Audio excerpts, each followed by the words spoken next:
গেল বছরে কোরবানি ঈদে সিনেমা হলে তুফান এনেছিলেন শাকিব খান। এবার প্রেক্ষাগৃহে আনার অপেক্ষায় তাণ্ডব। 10 নম্বর মহাবিপদ সংকেত দেখাতে বলা হয়। প্রকাশ পেয়েছে শাকিব খানের বহুল প্রতীক্ষিত ছবি তাণ্ডবের ফোরকাস্ট, যেখানে ভিন্ন এক লোকে হাজির হয়েছেন দেশের শীর্ষ নায়ক।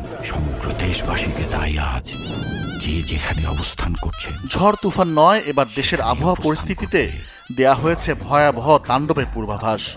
তাপমাত্রা অথবা বাতাসের গতিবেগ অস্বাভাবিক রকম বাড়তে পারে, আসতে পারে মহা বিপদ সংকেত।